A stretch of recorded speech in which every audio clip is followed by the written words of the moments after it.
नंद पत्नी माता यशोदा। वसुश्रेष्ठ द्रोण ने पद्मयोनि ब्रह्मा से यह प्रार्थना की कि देव, जब मैं पृथ्वी पर जन्म धारण करूं तो विश्वेश्वर स्वयं भगवान श्री हरि श्री कृष्ण चंद्र में मेरी परमा भक्ति हो। इस प्रार्थना के समय द्रोण पत्नी धरा भी वही खड़ी थी। धरा ने मुख से कुछ नहीं कहा, पर उनके अनु अनु में भी यही अभिलाषा थी। मन ही मन धरा भी पद्मयोनि से यही मांग रही थी। पद्मयोनि ने कहा, तथास्तु, ऐसा ही होगा। इसी वर के प्रताप से धरा ने व्रजमंडल के एक सुमुख नामक गो एवं उनकी पत्नी पाटला की कन्या के रूप में भारतवर्ष में जन्म धारण किया। सुमुख का एक नाम महोत्साह भी था।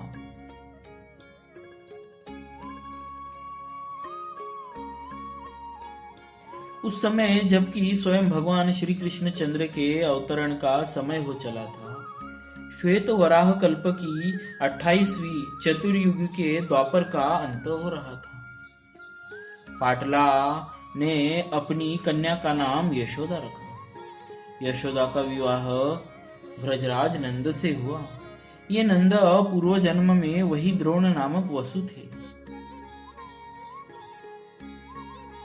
जिन्हें ब्रह्मा जी ने वरदान दिया था। भगवान की नित्य लीला में भी एक यशोदा है। वे भगवान श्री कृष्ण चंद्र की नित्य माता है। वात्सल्य रस की घनीभूत मूर्ति ये यशोदा रानी सदा भगवान को वात्सल्य रस का आस्वादन कराया करती है।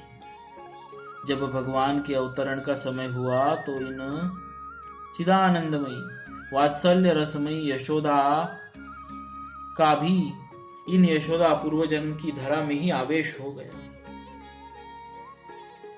पाटला पुत्री यशोदा नित्य यशोदा से मिलकर एक में एक हो गई तथा इन्हीं यशोदा के पुत्र के रूप में आनंद कंद पर ब्रह्म पुरुषोत्तम स्वयं भगवान श्री कृष्ण चंद्र अवतीर्ण हुए।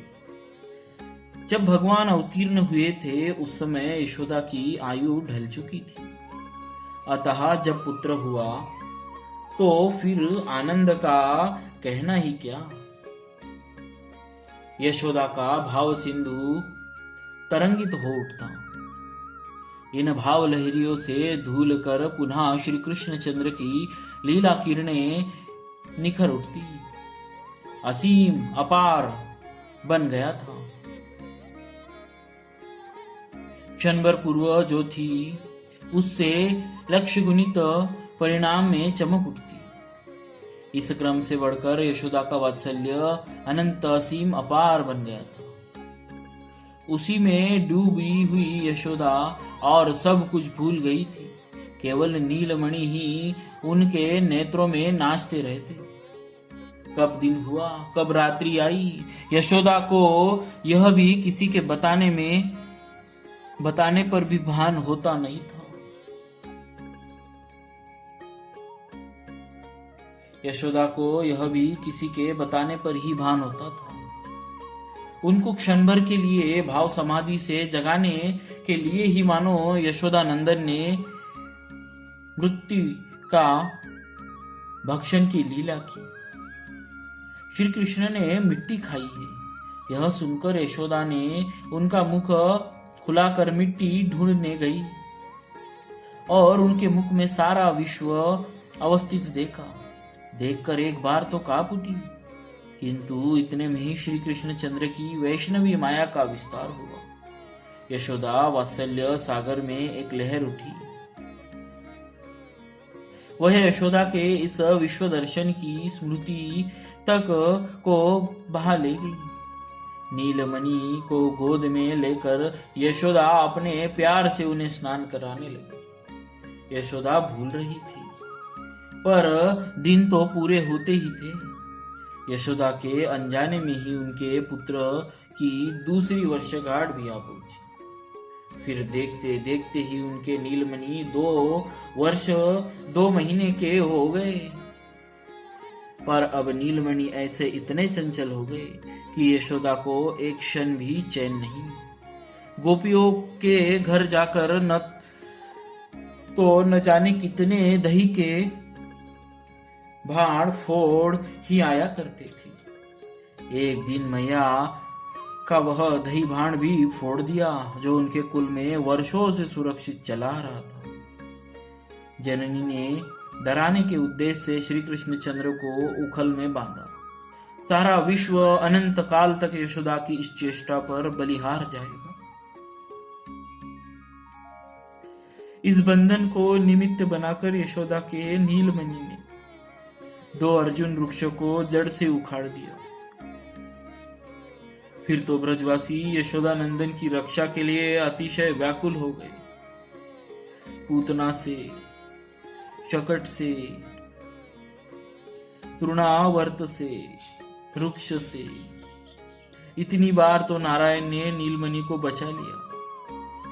अब आगे यहाँ गोकुल में तो एक क्षण भी नहीं रहना चाहिए। गोपों ने परामर्श करके निश्चय कर लिया, बस इसी क्षण वृंदावन चले जाना है। यही हुआ। यशोदा अपने नीलमणि को लेकर वृंदावन चली गई।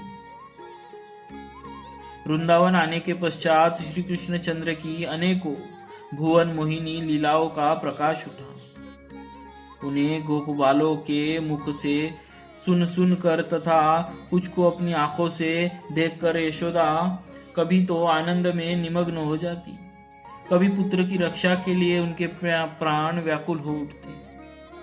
श्री कृष्ण चंद्र का 3रा वर्ष अभी पूरा नहीं हुआ था, फिर भी वे बछड़ा चराने वन जाने लगे। वन में वत्सासुर, वकासुर आदि को मारा। जब इन घटनाओं का विवरण जननी सुनती थी तो पुत्र के अनिष्ट की आशंका से उनके प्राण छटपट करने लगते। 5वें वर्ष की शुक्लाष्टमी से श्री कृष्ण चंद्र का गोचारण आरंभ हुआ तथा इसी वर्ष ग्रीष्म के समय उनकी कालिया दमन की लीला हुई। कालिया के बंधन में पुत्रों को बंधा देखकर यशोदा जी की जो दशा हुई थी उसे चित्रित करने की क्षमता किसी में नहीं। 6ठे वर्ष में जैसी जैसी विविध मनोहारिणी गोष्ठ क्रीड़ा श्री कृष्ण चंद्र ने की, उसे सुनकर यशोदा को कितना सुख हुआ था, इसे भी वर्णन करने की शक्ति किसी में नहीं। 7वें वर्ष धेनुक वध की घटना हुई। 8वें वर्ष गोवर्धन धारण की लीला हुई। 9वें वर्ष में सुदर्शन का उद्धार हुआ। 10वें वर्ष अनेकों आनंदमयी बाल क्रीड़ाएं हुई। 11वें वर्ष अरिष्टवध। 12वें वर्ष गौन फाल्गुन मास की द्वादशी को केशी दैत्य का उद्धार हुआ। इन अवसरों पर यशोदा के हृदय में हर्ष अथवा दुख की जो धाराएं फूट निकलती थी, उनमें यशोदा स्वयं तो डूब ही जाती थी, सारे ब्रज को भी निमग्न कर देती थी। इस प्रकार 11 वर्ष 6 महीने यशोदा रानी के भवन को श्री कृष्ण चंद्र आलोकित करते रहे। किंतु अब यह आलोक मधुपुरी जाने वाला था। श्री कृष्ण चंद्र को मधुपुरी ले जाने के लिए अक्रूर जी ही आ ही गए। वही फाल्गुन द्वादशी की संध्या थी। अक्रूर जी ने आकर यशोदा माता के हृदय पर मानो अति क्रूर वज्र गिरा दिया। सारी रात ब्रजेश्वर ब्रजरानी यशोदा को समझाते रहे, पर यशोदा किसी प्रकार भी सहमत नहीं हो रही थी। किसी हालत में पुत्र को कंस की रंगशाला देख आने की अनुमति नहीं देती थी। आखिर योग माया ने माया का विस्तार किया। यशोदा भ्रांत हो गई। अनुमति तो उन्होंने फिर भी नहीं दी, पर अब तक जो विरोध कर रही थी वह न करके आंसू ढलने। विदा होते समय यशोदा रानी की जो करुण दशा थी उसे देखकर कौन नहीं रो पड़ा। व्यग्र हुई यशोदा यात्रा के समय करने योग्य मंगल कार्य भी नहीं कर रही थी। इतनी भ्रांत चित्त हो गई कि अपने वात्सल्य के उपयुक्त पुत्र को कोई पाथेय राह खर्च तक नहीं दे रही, देना भूल गई है। श्री कृष्ण चंद्र को हृदय से लगाकर निरंतर रो रही है। उनके अजस्त्र अश्रु प्रवाह से भूमि पंकिल हो रही है। रथ श्री कृष्ण चंद्र को लेकर चल पड़ा। रथ चक्रों पहियों के चिन्ह भूमि पर अंकित होने लगे, मानो धरा रूपिणी यशोदा के छिदे हुए हृदय को पृथ्वी देवी व्यक्त कर रही थी।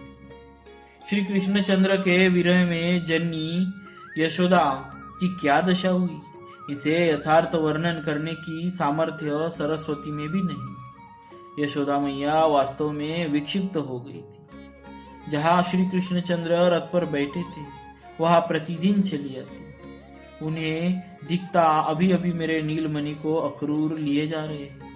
वे चित्कार कर उठती, अरे क्या ब्रज में कोई नहीं जो मेरे जाते हुए नीलमणि को रोक ले, पकड़ ले?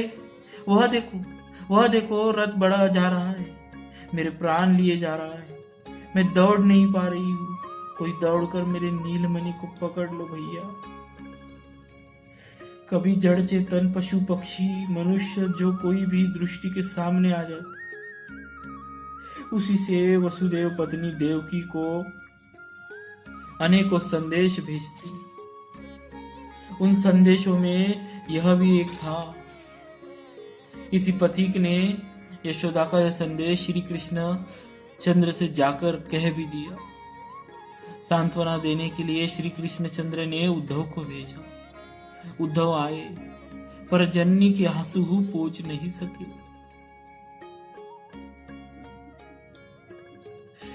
यशोदा रानी का हृदय तो तब शीतल हुआ जब वे कुरुक्षेत्र में श्री कृष्ण चंद्र से मिली। राम श्याम को हृदय से लगाकर गोद में बैठाकर उन्होंने नवजीवन पाया। कुरुक्षेत्र में जब यशोदा रानी लौटी तो उन्हें ऐसा लग रहा था जैसे उनके नीलमणि उनके साथ ही वृंदावन लौट आए। यशोदा का उजड़ा हुआ संसार फिर से बच गया। श्री कृष्ण चंद्र अपनी लीला समेटने वाले थे, इसीलिए अपनी जननी यशोदा माता को भी पहले से भेज दिया। जब वृषभानु नंदिनी गोलोक विहारिणी श्री राधा किशोरी को विदा करने लगे तो गोलोक के उसी दिव्याति दिव्य विमान पर जननी को भी बिठाया तथा राधा किशोरी के साथ ही यशोदा जी अंतर्धान हो गई, गोलोक में पधार गई।